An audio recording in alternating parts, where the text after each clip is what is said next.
Friends शुभ सन्ध्या आमार नतून आरो एकटा भिडियोते तोमादेर सकलके अनेक स्वागत और अनेक भालोबासा। प्रत्येक दिनेर मतो आमि गियेछिलाम बाड़िर काछे बिकेल मोटामुटी 5टा साढ़े 5टार दिके आमाके जेते हय।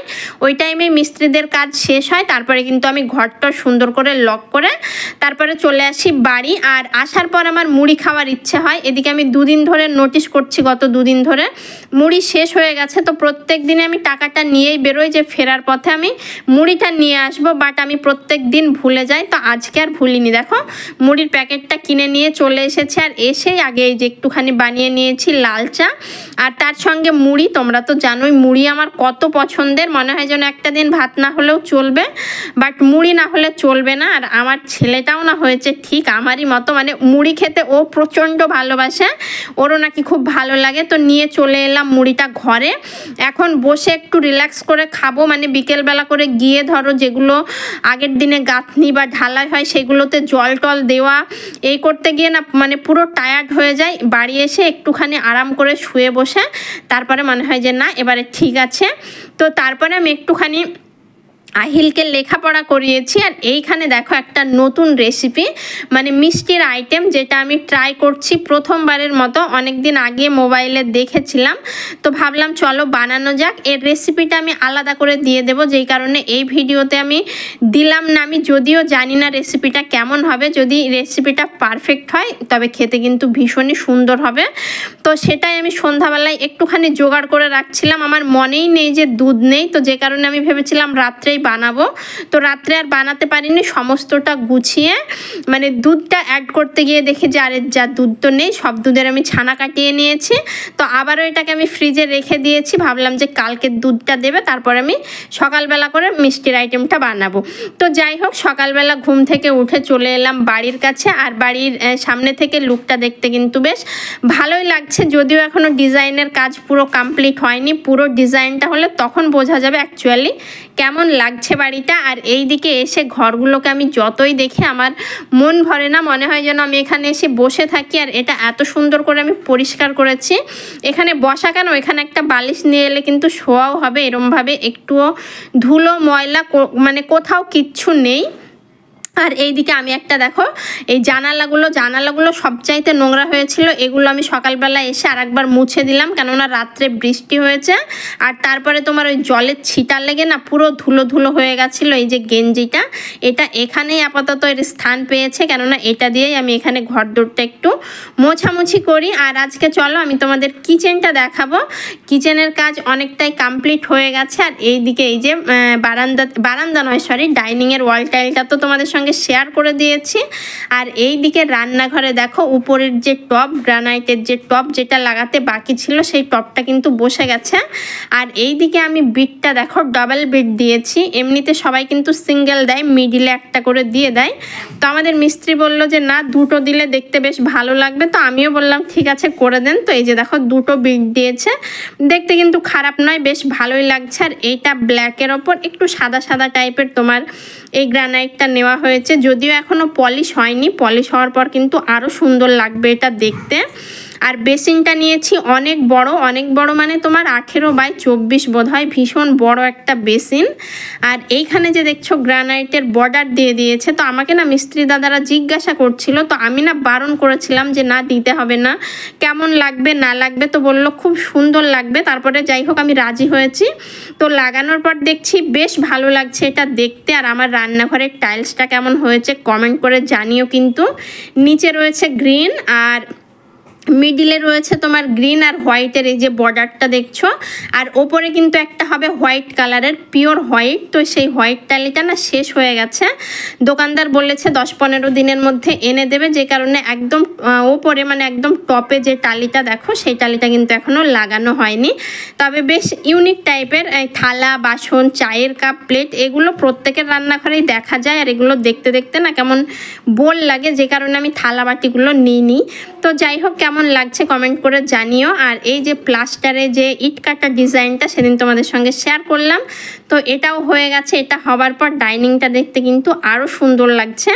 আর ডাইনিংয়ের এই যে টালিটা, এই টালিটা স্পেশালি কিন্তু অনেকে খুব পছন্দ করে, কেন জানি না। এই টালিটা কিন্তু ভীষণ সুন্দর সামনে থেকে দেখতে।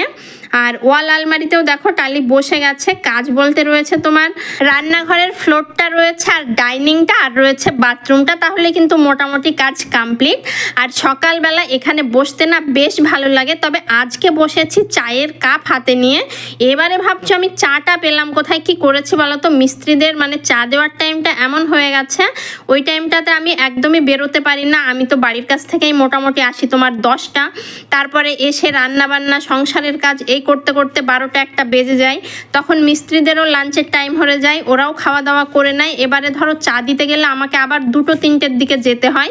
তো চা দেওয়ার জন্যই মেনলি যেতে হয়, নইলে কিন্তু একদম বিকেল 5টায় গেলেও হয়।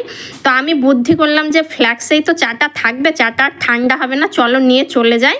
তো সেই কারণে চা নিয়ে চলে এসেছি একেবারে মিস্ত্রিদের জন্য। আর আমি ভাবলাম চলো একটুখানি নতুন বাড়িতে বসে চা খাওয়ার মজাই আলাদা। তো প্রথম আজকে নতুন বাড়িতে বসে কিন্তু চাটাও খেয়ে নিলাম বারান্দাতে। আর চলো এই বারান্দা নিয়ে তোমাদের একটা কথা বলি।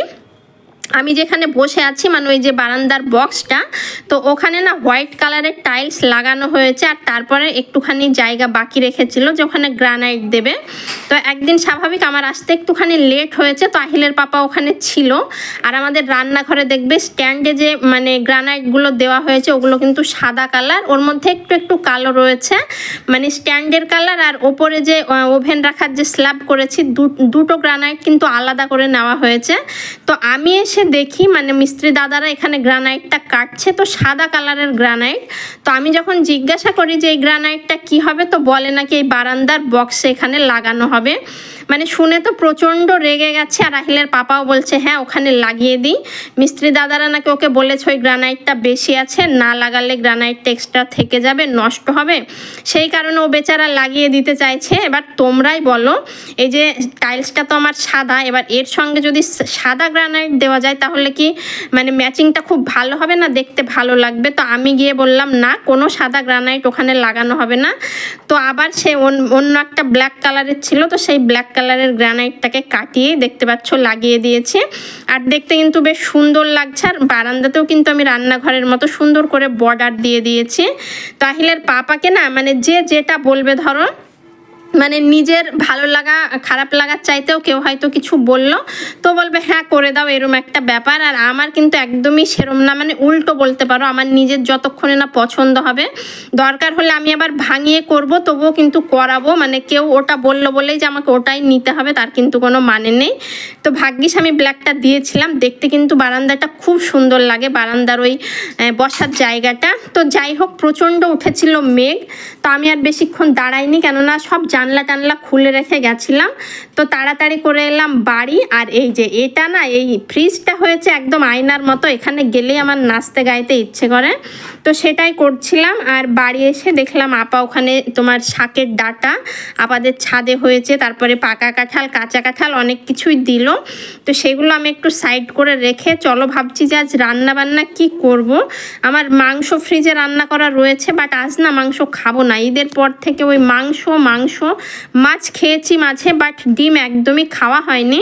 তো আমি ভাবলাম আজকে কচু আলু দিয়ে ডিমের ঝোল করব, বাট ডিম আনতে গিয়ে দেখি 1 পিসই ডিম পড়ে রয়েছে। মানে অনেক দিন ডিম রান্না হয়নি, তো মানে আমি খেয়ালও করিনি যে ডিম কটা আছে কি না আছে। তো কি আর করব, একটা আছে, চলো একটা এদিকে রান্না করি। আর রাত্রে একটুখানি আলু করলা কেটে রেখেছিলাম, ওটাই ভাজা করব, সেই কারণে এই যে কড়াইটা বসিয়ে ওর মধ্যে একটুখানি কালো জিরে আর কাঁচা লঙ্কা দিয়ে দিয়েছি ফোড়নে। আর এইদিকে আমি এসেই সঙ্গে সঙ্গে আগে চালটা ভিজিয়ে রেখেছিলাম, মোটামুটি 10 মিনিট মতো ভেজানো ছিল। তো চালটা এখানে আমি সুন্দর করে ধুয়ে নিচ্ছি। আর আমার রান্না বান্না সমস্ত কিন্তু ফিল্টারের জলে হয়, আমি ওই ট্যাপের জল দিয়ে রান্না করি না। জাস্ট সবজি কাটাকুটো ধোয়া এই পর্যন্তই, কেননা আমার না ডাইরেক্ট ট্যাপ নেই, একদম ট্যাঙ্কি থেকে জল আসে। ডাইরেক্ট ট্যাপ থাকলে তবুও সেই জল দিয়ে কিন্তু রান্না বান্না করা যায়, কিন্তু ট্যাঙ্কের জল দিয়ে আমার কেমন জানি ভালো লাগে না, সেই কারণে আমি ফিল্টারের জলে আমার সমস্ত রান্না বান্না হয়। তো যাই হোক, এইদিকে আমি বসিয়ে দিলাম ভাত, আর এইদিকে আমি আমি করলা আলু ভাজাটা বসাচ্ছি। আমি বাড়ির কাছ থেকে এসে দেখি আহিল অলরেডি উঠে গেছে। তো ওকে আমি দিয়েছিলাম সকালবেলার ব্রেকফাস্টে খেজুর, কাজু, আমন্ড, কিশমিশ, একটুখানি দুধ। তো যা দিই বাচ্চাদের বুঝতেই পারছো, তো এগুলোই দিয়েছিলাম।